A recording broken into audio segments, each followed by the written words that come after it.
மதுரையில் அதிமுக முன்னாள் அமைச்சர் செல்லூர் ராஜு செய்தியாளர்களை சந்தித்தார். அந்த காட்சிகளை தற்போது பார்ப்போம். 2 அமைச்சர் இருக்காங்க. மதுரைக்கு என்ன செஞ்சாங்கன்னு நேற்று முதலமைச்சர் வந்தார். எதாவது செஞ்சாரா? செஞ்சுட்டு நடைபயணம் வந்திருந்தால் பரவாயில்ல, ஒன்றும் செய்யலை. மதுரைக்கு எதுவும் செய்யாமல் வந்துட்டு முதலமைச்சரை மக்களை பார்த்துட்டு போயிருக்கார். லட்சக்கணக்கானன்றாங்க. ஆனால் அங்கே குறிப்பிட்டு பார்க்கும்போது அங்கே வந்தவங்களுடைய எண்ணிக்கையே அது வந்தவங்க இல்லை, கூட்டிகிட்டு வந்த கூட்டம். அது தானாக சேர்ந்த கூட்டம் இல்லை. முதலமைச்சர் நமக்கு நிறைய செஞ்சிட்டாரு, அதனால் நம்ம போவோம், நம்ம முதலமைச்சரை போய் பார்க்கணும். அதிமுக ஆட்சியில் செய்யாததெல்லாம் அவங்க செஞ்சுருக்காங்க. இப்போ சாதனை நம்ம முதலமைச்சர் வர்றாரு, நம்ம முதலமைச்சரை போய் பார்க்கணும் அப்படின்னு எந்த மக்களும் வரல.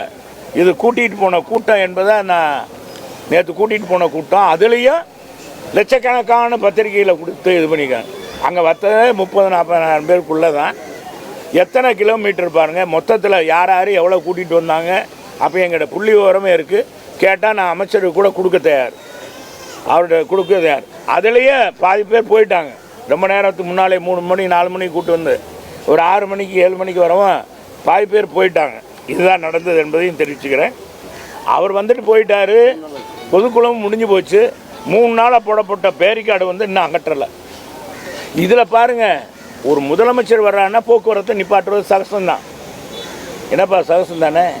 பொதுவாக முதலமைச்சரோ மந்திரியோ வர்றாங்கன்னா நிப்பாட்டுவாங்க. இவருக்காக 3 மணி நேரம் நிப்பாட்டிட்டாங்க. 3 மணி நேரம் நிப்பாட்டினாலே அந்த நடந்து போகிறாங்க கூட்டம் இருக்கும் பாருங்கள், அவங்களாச்சும் நின்று பார்ப்பாங்க.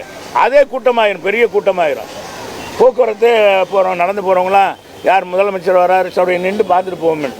அது கூட யாரும் மதுரையில் நிற்கலை.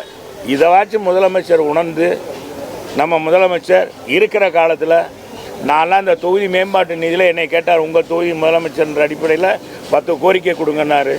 ஒரு கோரிக்கை இது வரைக்கும் நிறைவேற்றல. ஒன்று கண்ணே கண்ணுண்டு நடராஜ நகரில் மின்மயம் அமைக்கிறத மட்டும் கொடுத்தாரு. வேறு ஒன்றுமே செய்யலை. அது ஏற்கனவே எங்கள் ப்ராசஸில் இருந்தது. அதை மட்டும் ஓகே பண்ணியிருக்கார். வேறு ஒன்றுமே செய்யலை. எனவே இனியாவது இருக்கிற காலத்தில் இந்த விரைவாக இந்த 24 மணி நேரம் கூட்டு குடிநீர் திட்டத்தை இந்த ஆட்சியில் முடித்து கொடுக்கணும். நம்ம முதலமைச்சர் சுட்டி காட்டுகிற அதில் மாவட்டம் நடக்கும் 10 தொகுதியில் வெற்றி பெறணும். 10 தொகுதி வாயில் சொல்லலாம். மக்கள் நினைக்கணுமே. மக்கள் நினைத்திருந்தால் நேற்று லட்சக்கணக்கான மக்கள் கூடியிருப்பாங்க. இன்னொரு சித்திரத்தில்லாவாக அது மதுரை காட்சி அளித்திருக்கும். ஆனால் அவர் வந்தது அப்படி இல்லை. செயற்கையாக கூட்டப்பட்ட கூட்டம். அது தானாக சேர்ந்த கூட்டம் இல்லை. கூட்டமும் அவ்வளவா இல்லை. அதுதான் வாஸ்தவமானது. ஒரு இடத்துல ஒரு குறிப்பிட்ட இடத்துல மட்டும் கொடையை பிடிக்க விட்டாங்க. அது கருப்பு கூட பிடிச்சாலே நமக்கு என்ன மனசில் வருது, நம்ம முதலமைச்சர் வெள்ளை கூட பிடிப்பார் அப்படின்னு தான் நினைப்பு வருது. அவர் கருப்பு கொடை பிடிச்சி அவருக்கு வரவேற்பு கொடுத்தாங்க, கருப்பு சிவப்பில். அது மட்டும் ஒரு குறிப்பிட்ட ஏரியாவில் தொண்டர்களை வச்சு நிப்பாட்டி எடுத்திருக்காங்க. நான் கேட்டுக்கொள்வது திராவிட முன்னேற்ற கழக அரசை மக்களுக்கான திட்டங்களை, அதுவும் குறிப்பாக மதுரைக்கு நீங்கள் திட்டங்களை கொடுங்க. நாங்கள் கொடுத்துருக்கோம். நாங்கள் நேருக்கு நேராக வாதம் பண்ண தயார், நேராக சொல்ல தயார்.